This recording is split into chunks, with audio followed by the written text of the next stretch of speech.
Welcome to the Prescription for Admission podcast, where we talk about hospitals and hospital-based care, who you can expect to meet, and what you may experience during your time in the hospital, both as a patient and also as a healthcare provider working in a hospital. My name is Dr. Monique Nugent. I am a practicing hospitalist and also the author of Prescription for Admission, the book, where I talk about many of the same topics. Thank you for joining me and enjoy the show.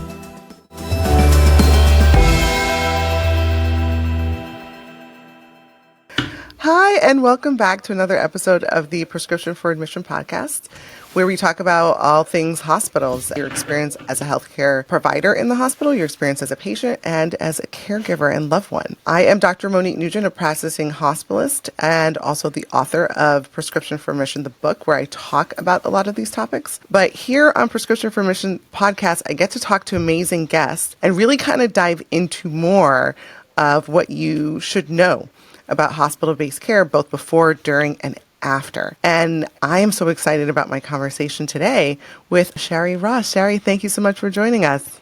Thank you, Dr. Nugent. It's a pleasure to be here. I appreciate you having me on.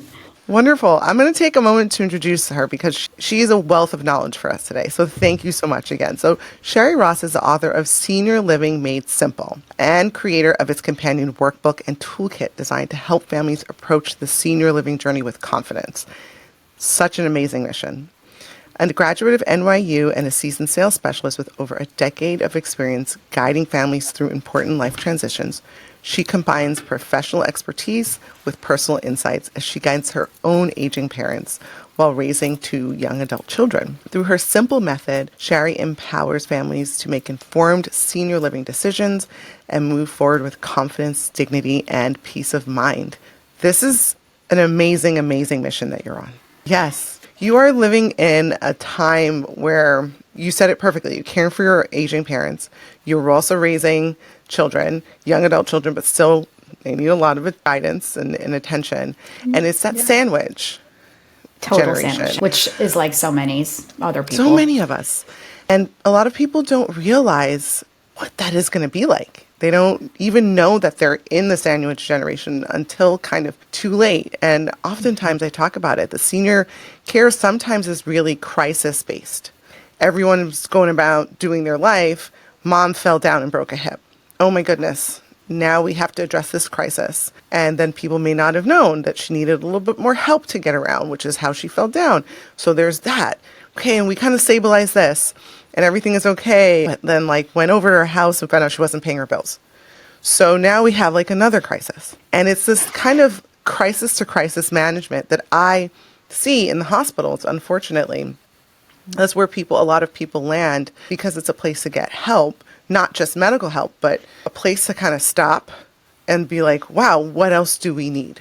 Because people aren't thinking about the journey. They're not planning ahead. And I'm so glad you're here to talk to us about that. Yeah, I truly believe that with a little bit of pre-planning, a little bit of forethought before hopefully hitting this stage where it becomes crisis mode, that it can just help guide the process in a much calmer, cooler, much more dignified way.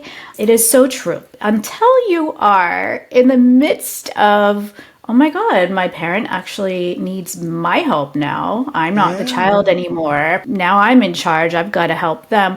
It kind of creeps up on you. You always think, oh, it's going to be later. It's going to be down the road. I'm not going to have to deal with any of that. So you don't think about it. And I mean, I've had clients who have driven past the same senior living community 1,000 times on their way to work, never noticed it. And then all of a sudden, dad falls. Mom falls, somebody showing signs of dementia, and they're like, oh, wait, there's this place right here that I drive by every day. What's that all about? And they come in, but completely unprepared. Until you have to do it, you don't know what you're doing. And so my goal really is to try to help inform people before they get to that stage and try to just help people get prepared. How did you come to this mission? How did you come to this point in your career?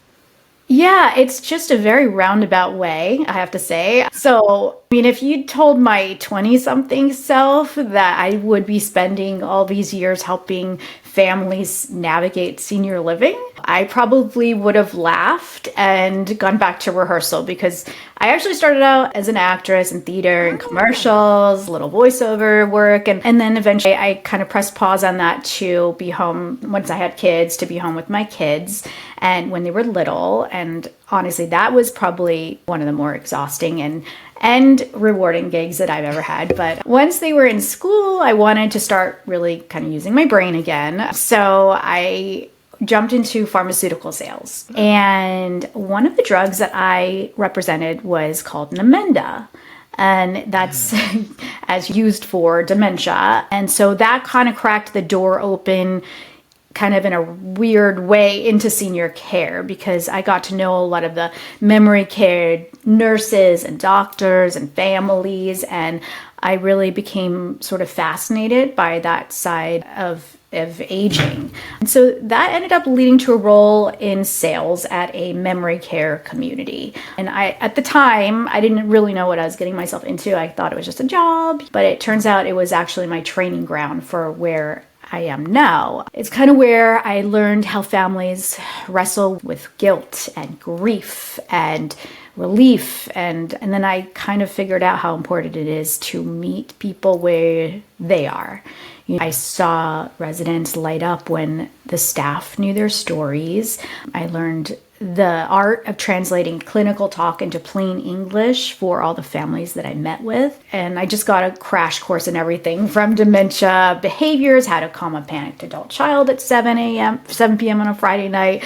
And then I had to improvise a lot. And there's a lot of funny stories that went along with working inside of a memory care community. And so anywhere from there, I moved into being a sales specialist, supporting communities across the spectrum. So independent living, assisted living, memory care. And so I saw the whole kind of continuum. And I learned at that point, it was much less for me about the sales, the real estate. It was about people's lives and their stories and their dignity and their quality of life. And my job wasn't really to fill a unit. In my mind, it was really to help people to kind of keep the parts of themselves that mattered while making sure that they had support. And so eventually, after I left full-time work at these communities I was there maybe 13, 14 years, I wrote Senior Living Made Simple because I wanted to kind of give families the insider guide.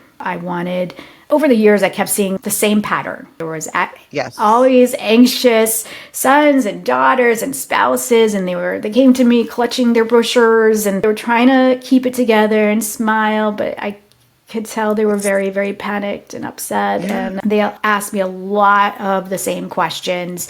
What if mom hates it? How do I pay for it? How do I know when it's time? And, oh, maybe you're doing good today, so maybe I can wait.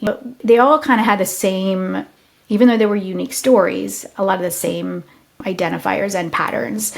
And so behind it all was a lot of just guilt and worry and just desperation that they hoped they would make the right call for their loved ones. And so I wanted to give them some permission to breathe and give them some clarity and kind of hold their hand along the way. And I wish that more people had that. Yeah, no, you touched on so many great points. A few things I'm going to pull out of that. Yeah. You talked about the feelings, and I see that all the time. Feeling of guilt, like I didn't know it was this bad. I don't know what I'm doing. I don't know what they want. Will this be enough? Am I doing the right thing? Oh, yeah. The feeling of fear, like what you said. What if they hate it? What if this is not the right thing? What if I'm putting us in a financial hole? What if I should be taking them home? There's a lot of that as well, that like I should be able to do this for my parent, for my loved one. And if they can't, I remember somebody once said to me, just because something is the best possible thing doesn't make it the best thing that's possible. Correct. And I try and like bring that back when I see people struggling with that. Of like, but I want to take dad home, but I can't, and I should. And so planning ahead helps, and I say this over and over again, it helps alleviate feelings for your loved ones. When I talk about code status and I talk about advance directives, I say to people, you're giving your loved one a gift of your wishes. And that gift is the release of guilt, the release of fear, because they are empowered to do the thing that you said. And planning ahead, even like this, if you can sit down and talk to your parents when you have the ability to sit down in not a crisis mode and say like, hey, how are we going to do this? What do you want? And how can we make that happen? Planning ahead will help with those feelings of desperation, crisis management to crisis management to crisis management, fear, guilt, all of those things. And it keeps the lines of communication open. And so that's why, like, I wanted you to come and talk to us about that, because again, those feelings, like, I see it every day in the hospital. Like, oh, I don't know what I'm doing. How did it get this bad? We were trying our best at home and we're just failing. For some reason, people have the same, like, I know it's two different age spectrums, but the same thing with daycare. Like, I should be able to stay home with my child. I should be able to do all of these things. And if I'm putting my child in daycare, it's because of a failure. And then I see it on the other end of like, I should be able to take mom and dad home. I should be able to care for them all the time. I should be able, and if it's not, it's because I have failed. And I'm not going to touch on the parent thing at all. I'm sure there's some other podcasts, but the only reason I bring it up is because my kids are so young and I see my cohort really struggle with the same feelings with their kids, that when I sit down and talk to them about their parents, it's that same exact guilt feeling. I should be able to do this. And I think planning ahead will help alleviate some of that. Do you see some of it? Yeah, listen, there's always going to be guilt. There's always going to be those feelings to some extent. Whether you feel guilt because you are trying to take care of a parent in their home and it's just not going well, and then you're like, feel guilty because you don't feel like you're doing enough. Or you're like, okay, I'm going to make sure that my parent or my loved one goes and is in a community setting, but then you have guilt about that. Like, oh, well, I can't do it myself. What's wrong with me? I'm failing. I'm a terrible daughter. I'm a terrible son. But you're not. I mean, there's no perfect solution. Taking care of our loved ones when they're elderly or ill or sick, it's a hard job, no matter what you do to plan ahead. I'm not going to take that away from anybody. But if you can try to get ahead of it, like, so I personally notice there seems to be, in my eyes, an uptick of people coming into senior living communities who already have mild cognitive impairment. They're already showing signs of kind of early stages of dementia. It just seems to be a really prevalent thing lately because people do wait a while before coming into assisted living.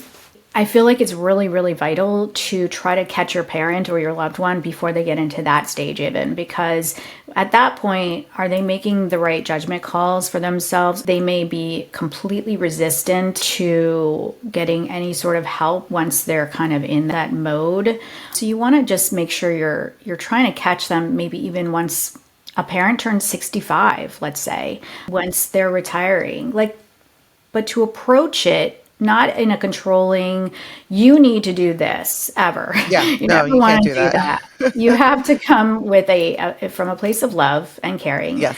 And you have to just ask questions and ask them how they would feel about XYZ. How do they see themselves spending their golden years, their retirement? Just get an idea, get a feel for it. Don't push, don't prod, but just kind of slowly have discussions about it so that you both can kind of have a little bit more clarity going forward and it's not such a shock. I have two very distinct stories, like just from my own personal life outside of the professional life, because I see this every day going on in the communities. But for just a huge dichotomy between my mom and my father-in-law. Okay, I saw both sides of the spectrum. So my mom is fully independent still. She's retired. She's living her best life. She's doing great. I decided to sit down with her on a Saturday morning, on a Saturday full day actually, and just go through with her and put in a binder,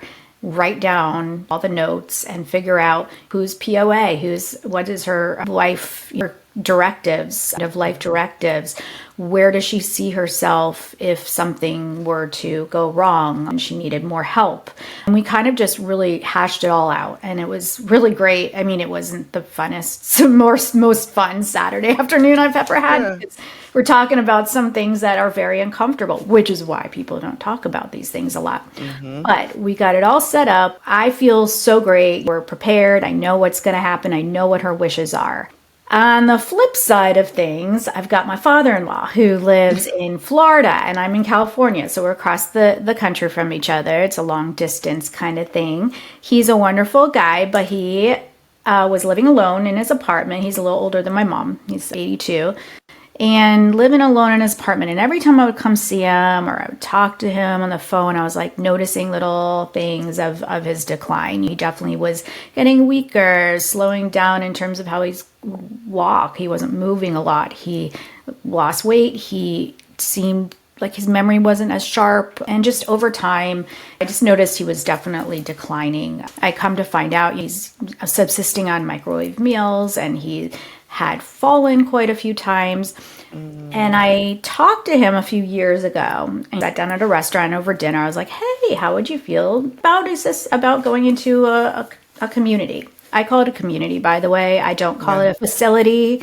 I don't call it a home. I don't call it a nursing home. I stay away from those terms. I try to just use terms like apartment or community. It just feels less clinical for people sometimes. Anyway, he was completely adamant. He was like, nope, not happening. I'm not doing that. And he's the nicest guy ever. And he got mad at me for even asking him. So in my book, I do talk about how this is a process. You don't just get a great positive response the minute you ask somebody about this. It takes time and you have to keep going back and kind of just planting the seed. And hopefully it takes off and blooms eventually. But in his case, it was too late because all of a sudden we get a phone call. He had fallen and was on the floor for hours. His brother found him there, who happens to live in Florida too. And he went to the hospital. He had broken a hip. Of course, this is the typical thing. Everything waited until the crisis. And he went to rehab and finally, I don't know if it was because the seed had been planted, but he was like, okay, I'm good. Let's go. Let's go to an assisted living. I'm ready. And he had no other choice. He wasn't going to go back home because he had fallen multiple times. Unbeknownst to us, this was just the last one and it was the worst one. So bottom line is, unfortunately, it took a crisis for this to happen, but skip to a year later, he is thriving. I have never seen him this happy. He's just social. He's got new friends. He's playing cards. He's eating 3 good, nutritious meals a day. They're not microwaved. He is getting out and taking the transportation that they provide and going to Target. And he's full of life now, whereas before he was just literally sitting there waiting to die in his little dark apartment watching TV all day. Yeah, So, I spoke to a friend once who said after his father passed, he said, I wish I had done something because I think he would have been like a Don Juan in one of these communities. I was like, really? He was like, my dad was this guy who loved life and loved women and this and that. He was so recalcitrant to the conversation. I was so recalcitrant to the conversation. And he ended up being a lot more lonely.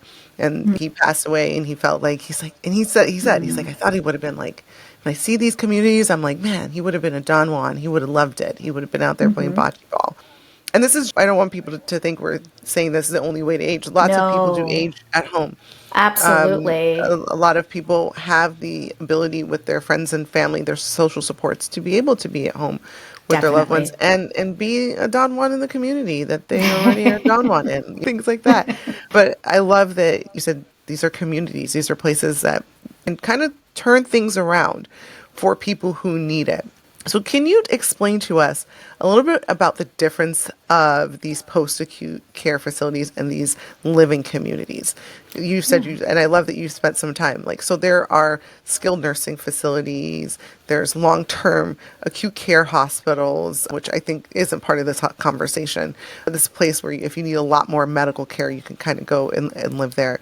There's independent living. So, please, can you just tell us a little bit about these different communities and the level of care and function that go into each of them? Yeah, so I would say that the first step into community living, if that's the way you want to take it, would be independent living or 55 plus communities. They are places where you're not getting care, you're not getting physical care. So if you need help with bathing and dressing and hoarding around, this is not the environment you want to be in. This is a place where post-retirement, you want to be around people. You want to be in a community setting where there's going to be meals provided and perhaps housekeeping, laundry. So real basics, but things where you don't have to necessarily do as much as you would at home, or you don't have to maintain a home anymore. A lot of people, it gets hard and it gets annoying to have to maintain your house once you're older. So that is, I always just kind of call it, it's just like going to college sort of when you're in independent living, but as a senior. Yeah. And it's a great place to be around people and meet people and just kind of have a really nice quality of life, and if that's the way you want to go. The next stage would be assisted living. And this is often where people will go after, say, a hospital stay and a rehab stay, because now they do need care. They need assistance with their taking a shower or getting in the shower, getting out of the shower, turning on the shower. Just even, there's so many different levels within assisted living. Could be basic stuff where you just need a little bit of help. Some people come in needing full care. They're in a wheelchair or a walker. They need help getting around. They need assistance with getting dressed, with grooming themselves, with medication management. So, and just to go back real quick, with independent living, it doesn't mean you can't have those things, but you'd have to bring in your own caregiver. They don't provide caregivers. So you still can have that, but just on a different, it's just not built into the system. With assisted living, it is. There are typically caregivers, CNAs, there can be nurses. I would definitely recommend an assisted living with a nurse on site 24/7 if possible, because things happen at 2 a.m. where you need a nurse and not just a caregiver. Yeah. A lot of falls happen in the middle of the night. Yeah, that's very true. And then within assisted living, a lot of times there are actually programs designed for those residents with mild cognitive impairment. So that's kind of forgetfulness. It's the earliest stages of potential dementia, where you're a little forgetful, your short-term memory is getting reduced, and you might be a little confused, maybe judgment's off a little bit, and you really at that point need a lot of just having people around to guide you and redirect you and give you kind of a better quality of life by giving you programming that is, one, very routine, where you're doing kind of the same schedule each day. It's very, very helpful. And then also just having that quality of life where you're socializing, you're hopefully doing some exercise classes, you're learning new things. Even though maybe you don't remember everything you've learned, you're still gaining some new knowledge. And that is so, so vital. That's interesting. I'm so sorry to cut you off. For the first time, I saw like a community associated with a college. Yes. And I was like, what is this? And I Googled it, and I thought that was just the coolest thing. They're like almost catty corner in the campus to the college, and they have like courses and stuff. And I did not know that was an option for independent living, that people, it seems that it can cater to lots of different ways of living in different places and ways of being. Yes, absolutely. And in fact, like that program I was just talking about, where there's for mild cognitive impairment, there is one of the communities or one of the companies that I worked for a long time. They partner up with universities like UCLA, USC, UC San Diego, Vanderbilt, to create programming specifically for this kind of whole brain, holistic type of living inside so of these cool. communities. It's a really cool, it's getting more and more prevalent where these academic kind of institutions are, kind of sort of helping out these Yeah. communities and creating these really incredible programs for them. So with that said, I mean, what the next stage after mild cognitive impairment is sometimes or often memory care. And that's the scary, scary goblin for a lot of people. They don't want to ever think about going to memory care. It's like a death Yes. sentence to them. But what I can say is that when you need it, you need it. Need it. And it's not as scary as one might think. All it is, it's a secure environment within a community. Some communities are fully memory care, and others are Yeah. kind of mix of independent, assisted, and memory care. It is secured so that you don't walk out the front door if you have dementia. Alzheimer's, one of the types of dementias. You are safe. You are getting a lot more hands-on care. Typically, the ratio of care staff is a lot higher. Typically, there's a nurse involved.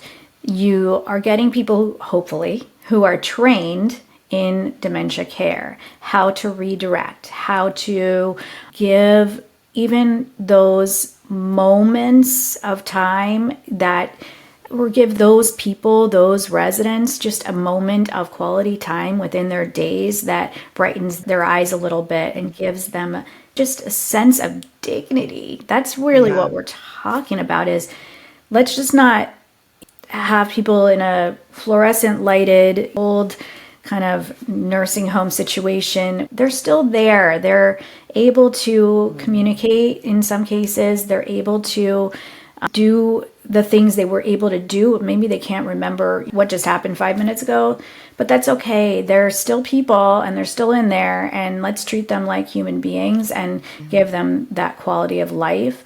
So look out for memory care programs that do that, that are one, and be associated with an educational center or a college that can give this type of programming and training to the staff to provide best care possible. So it is scary for families. The last thing they want is to have their parent in a memory care community, but I promise it is sometimes in their very, very best interest, primarily for safety, I would say. I was going to say that that's the big thing is safety. And oftentimes people come to the hospital because something unsafe happened at home. Absolutely. And that's maybe where they realize we can't be at home. This isn't something that we can care for at home. And Yeah. this is a great time to talk to the case managers, talk to your insurance agency, and see what's in the community that can be a good match for you to create that support and that safety. Absolutely. You don't necessarily need to tour 1,000 places. Find out what's available to you. Maybe use a geriatric care manager, maybe use a referral agency. They're free typically to the family to kind of do some exploration before you need it, not when you need it. Because when it's that emergency, that crisis moment, that's when you are just frantic. You're not making good decisions, unfortunately. But yes, like you said, utilize, if you are in the hospital and you have fallen at home and now you're needing something, definitely rely on case managers, social workers to help guide you to the next step and listen to them. Don't poo-poo them. They're educated. They know what they're doing, and they know what's out there. Yeah, Absolutely. these facilities pop up sometimes that you may not know is in your community. You may not know what matches your needs. And so definitely ask them. So Yeah. now, how do we pay for this? Yes. Right? And That is that's a big big, scary part. huge problem. Well, let me just go back really quick just to finish up with some of the other options, because there sorry. are other, no, that's okay. There's boarding cares. Those are 6-bed facilities, I guess we can call them, or homes. They're like houses, and they've got 6 separate bedrooms, and they typically have one caregiver or one nurse, and they're overnight. And it's more of a family kind of home situation for people. I would say that are a little further along in their care needs. Perhaps they don't need all the social engagement that you might find in a community. Maybe they're loners, maybe they don't like all that hubbub, and that's fine. That's their thing, and it's one other option. CCRCs, continuing care residential communities, those are those big campuses you see where it has everything from a skilled nursing, independent living, like little villas, to assisted living, to memory care. So they have all the different options on one campus. But it is a lot. It's expensive. And I'll get into that in a minute. They're a whole other ball game. And then we've got the actual, like you said, the long-term nursing homes. Typically, those are paid for by Medicare or Medi-Cal. And that's where if you need a lot more clinical care, that's something you might need to consider. They're not as beautiful and as lovely and fun maybe as an assisted living, but sometimes that is what route you need to take. So it's very important that you match your needs to the place that you end up, even if it's at home, making sure at home, if you're going to stay there, everything is set up properly. Is it safe? Is it ADA compliant if you end up having a wheelchair or a walker? Does the bathroom shower have bars in there? And do you have a mess on the floor that's potentially a trip hazard, or bugs everywhere that you could slip on? So all of those things you gotta look at before deciding, yeah, home is where I want to be. So many different options out there now. It's not just one or two, it's a lot, and there's so many variations. So to answer your question about paying for this, it's like the $1 million question, because it's expensive and it's not getting any cheaper. So, and it's a big shock. I swear, when people have come to me and they were talking and we're going through everything, and then they find out the pricing, it's like literally just a ghost. They look like they are just deer in headlights, like, oh my, and they go pale. Yeah, I hear some of these prices and I'm like, It's oh insane. my goodness. Yeah. Yeah, it's crazy. Yeah. And a lot of times people think, oh, I'll go into this assisted living and Medicare is going to pay for it. And it doesn't. It doesn't pay for assisted living. Assisted living is private pay. Memory care is private pay. CCRCs are private pay. Boarding cares are private pay. They are not covered by insurance. So Medicare can pay for like a short-term rehab stay. If you're going after a hospital stay, they'll cover for a specific period of time until they say, well, you don't need it anymore, so we're not going to pay it anymore. Sometimes there's 100 days that they'll pay for it. It depends on the policy you have and the specific place that you're at. But it's with assisted living and in-home aides, you are paying for private pay, through private pay, unless you qualify for Medicaid, which can cover some costs of nursing homes, not assisted living. That is one option, but there's far and few between places that do accept Medicaid for long term. If you can somehow get veterans benefits, if you or your spouse were a veteran, absolutely look for that. Yes, Yeah, big time.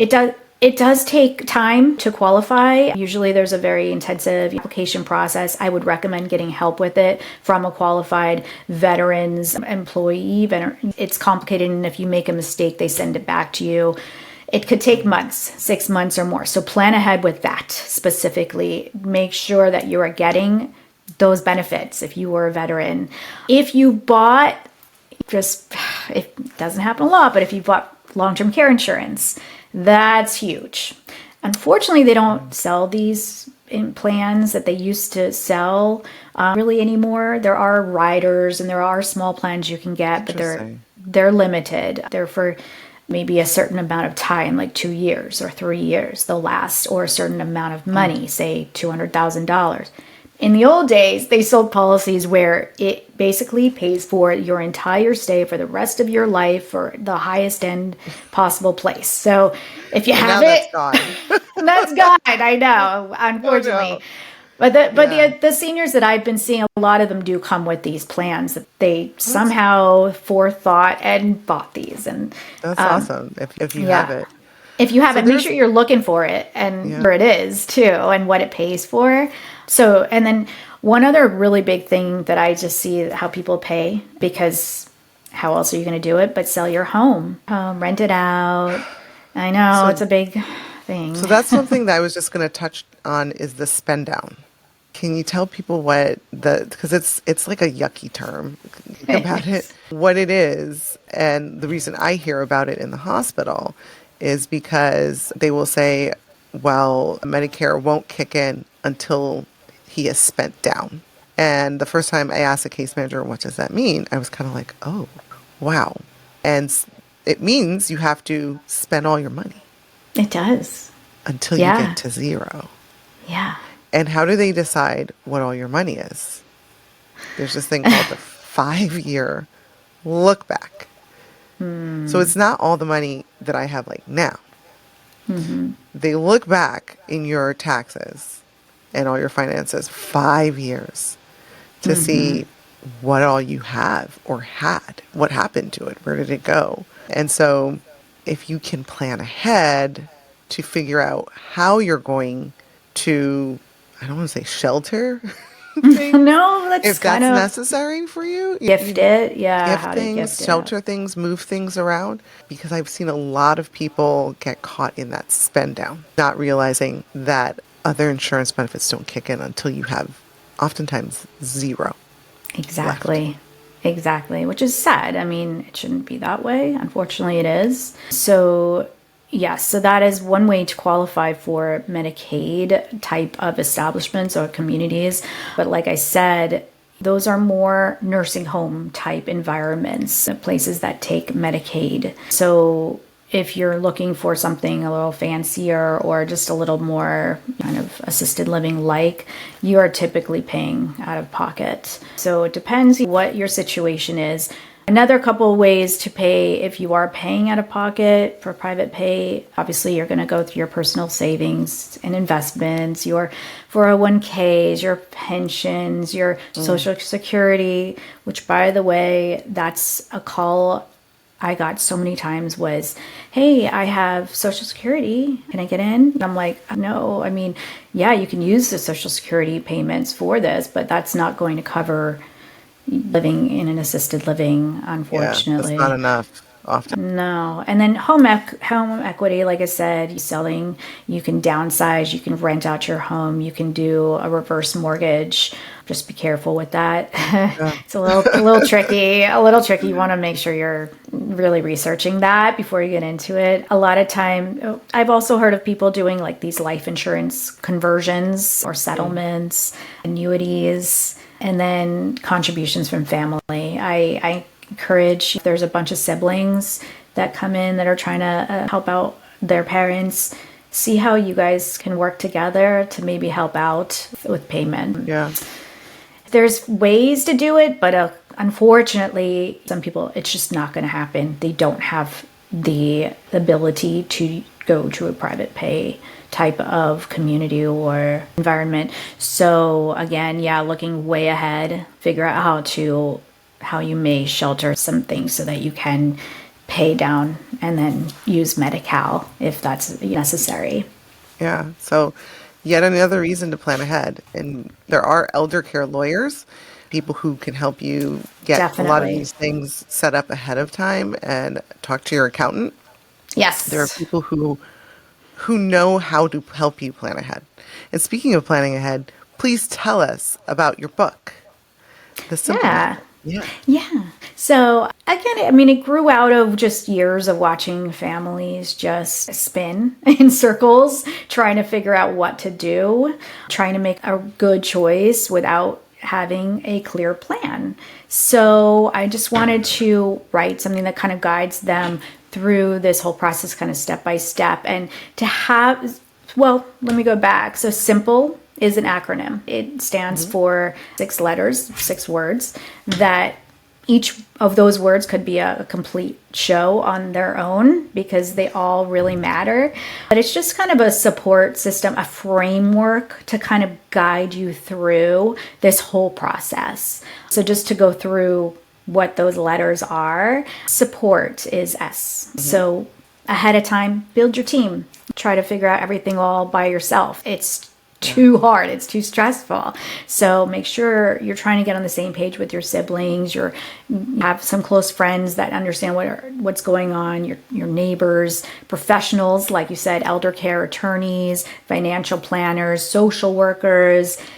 You just need another set of ears, sometimes even like at appointments that your loved ones may be going to. If you can't get there, have a support system, have somebody who can observe and know what's going on as well. So that's support. Information, like we talked about, gather the facts ahead of time so you're not scrambling. You don't want to wait until you're in the emergency room at 2 a.m. to start making a decision about assisted living or where to go next. So get information, understand the differences between home care, independent living, assisted living, memory care, continuing care, and what level of support each of those places provide. And then ask about costs up front. What's included?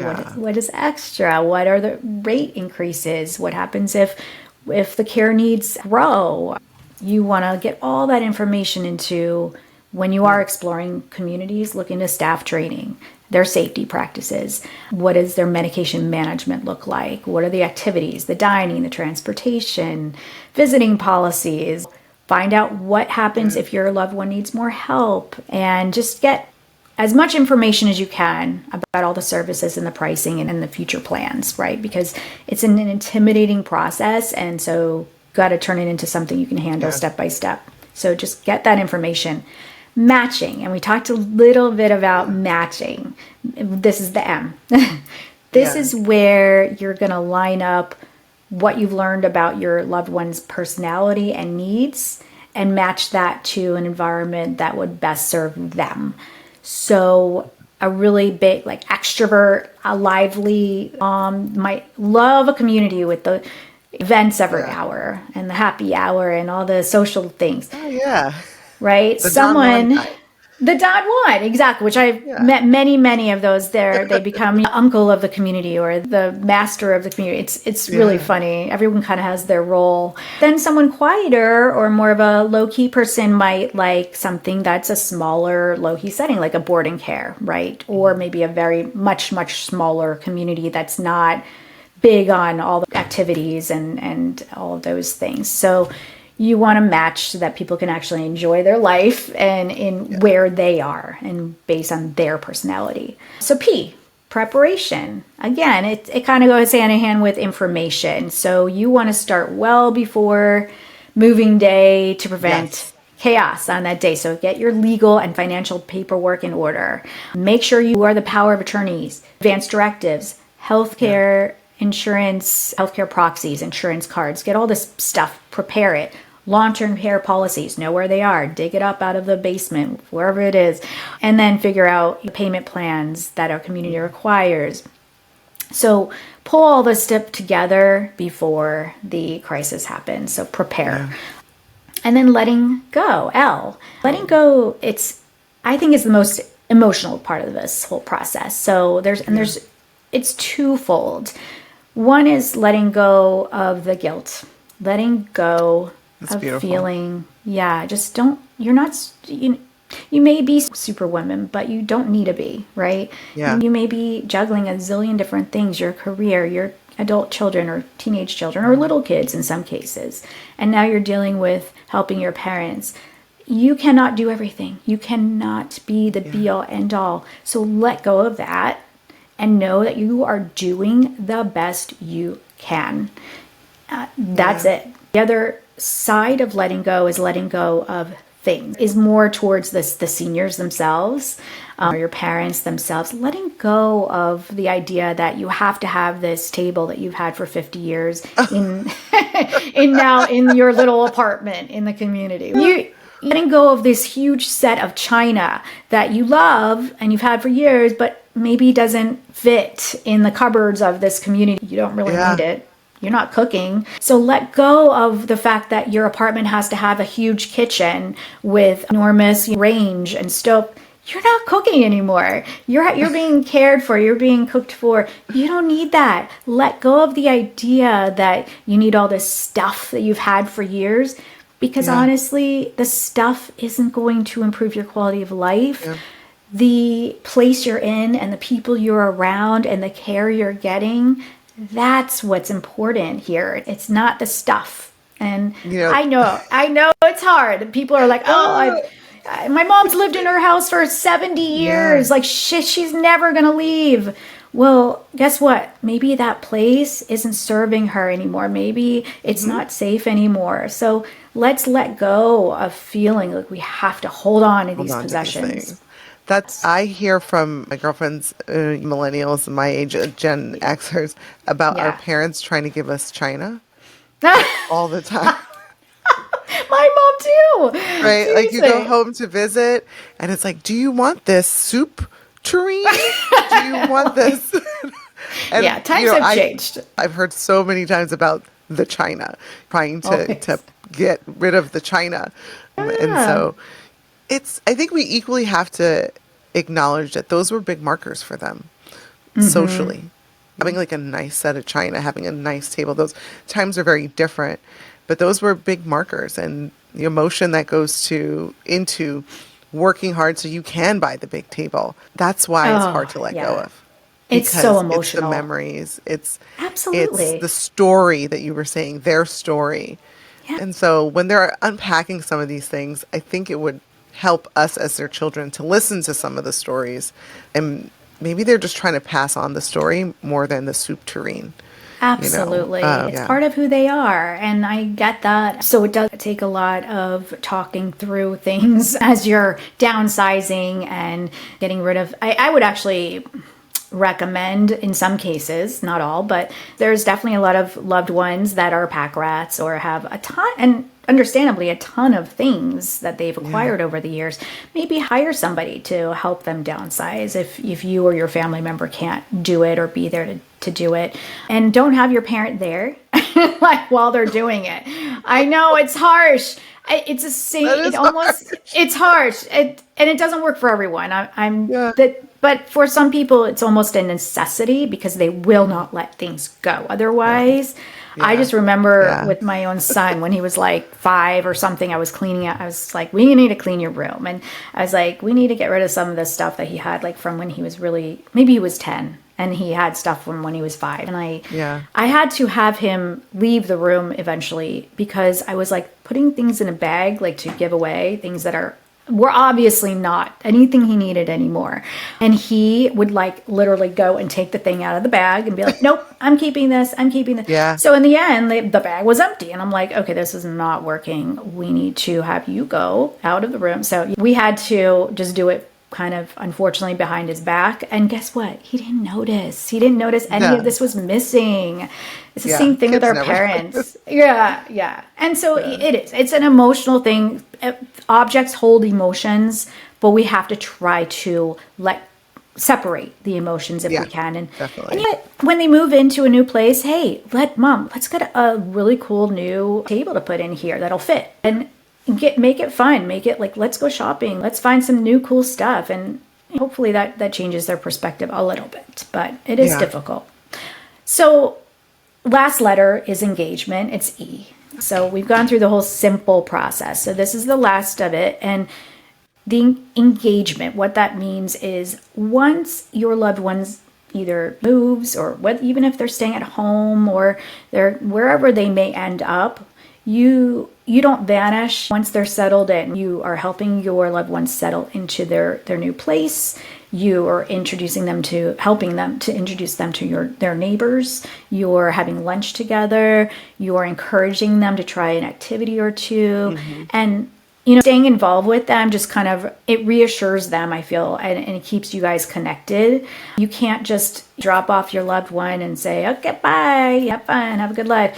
You want to stay connected with them. At the same time, you don't want to hover. They're adults. They've lived their whole lives. They kind of know what they're doing too. So let them explore their new environment and don't hover.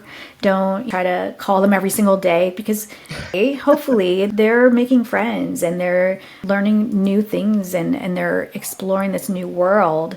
So stay engaged, but don't hover. And you don't have to be their care manager. You don't need to be their nurse. You don't need to be their caregiver Yeah. anymore once they're in an environment where they have all that support around them. Just be their daughter, just be their son, It's just lovely. enjoy them, have a meal, and talk Yeah. about old times. And that's engagement. So to kind of sum it up, the book is when they go through this simple method, you kind of go from feeling like maybe they're drowning to having kind of just a map in their hands. Yeah. And there's gonna be bumps. There's gonna be bumps. I mean, it's never gonna be perfect. It's never gonna be super smooth in every way. But try to go through this whole process with as much humor and joy along the way, because even though it's a huge transition, it doesn't mean it has to be stressful all the time. So Yeah. use That's humor. great. This has been a wealth of knowledge, and I think there's a few conversations that I say to our listeners: have in small bites and have often. And this is one I'm Yes, going to add to this, right? When I say talking about code status and end of life care and things like that, I say talk about it slowly and small bites and often. And we're going to add this to it when you're talking about your plan for aging. Revisit over and perfect. over and over, little bites, and have them get comfortable with having the conversation so that the next time you're talking about it, it's not everyone's like on a 10. It's okay. Yeah, We're following up on what we've already discussed. exactly. Yeah, this has been wonderful. And thank you again for sharing your book. I want people to know that there is a map. There's someone out there looking out to help you figure it out. Where else can our listeners find you, Shari? Yeah, so I was going to also mention in the book, it's a humorous book. You would think that this is not a humorous topic, but I try Good. to I wrote it in a Yeah, conversational way so that it's more like your girlfriend kind of holding your hand, having coffee with you, just talking about these I love it. issues. Yes, and it's written simply so that you can grasp the contents and the context of it very Yeah. easily. It's in layman terms. And I also include a lot of stories from all the years that I was in working in assisted living and memory Yeah. care, because there's a lot of humor in it. There's a lot of fun stories, and it's not all gloom and doom. No, I So mean I, it's a heavy topic, but it doesn't have to be yeah. all heavy. No, and over the years, I would jot down little stories and notes and things that I saw and observed, and there is quite a lot of connection and love and friendships and all of these wonderful things that really life is about, which is it's Yeah. connecting with people. And that's what I observed a lot over the years with it. So I've been doing a lot of podcasts. I'm doing some webinars and lectures and things for different organizations and speaking about senior care as a whole and how to maneuver through this maze of it. And I'm trying to catch people before the crisis happens, Yeah. so that they can be prepared.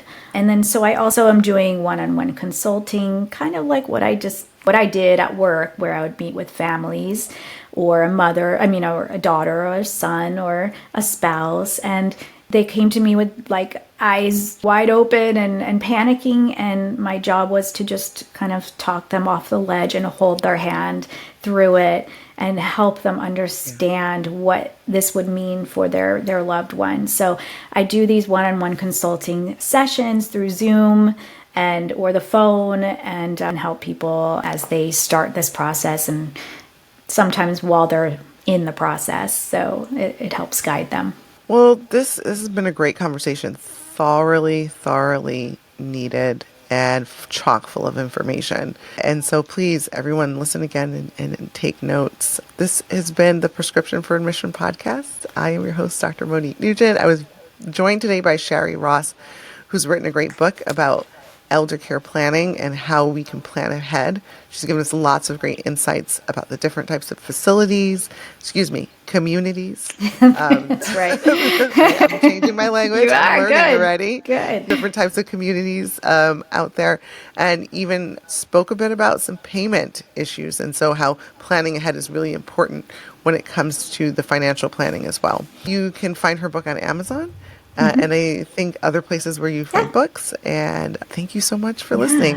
Yeah. If you like this episode, like and subscribe. You can find Prescription for Admission podcasts on, was it Spotify, Apple Podcasts, anywhere you find podcasts, and also YouTube. So that's where you're seeing the video. That's where you're going to click the like and subscribe as well. And thank Absolutely. you so much, Shari. This You're has been a great welcome. conversation. Thank you. Thank you. And you can go to my website, same as my book, is www.seniorlivingmadesimple.com. So that's Perfect. where you can And all find that me. information will be in the show notes as well for our Great. listeners. So It they was can such a find. pleasure talking to you. You are a wealth of knowledge as well, Oh, and I this is a appreciate much it. needed conversation. So I'm very, very excited that we were able to get in contact. This has been great. Yes. Thank you everyone for listening. You have a great one. Thank you, Dr. Nugent. Take care. Thank you. Bye. Bye.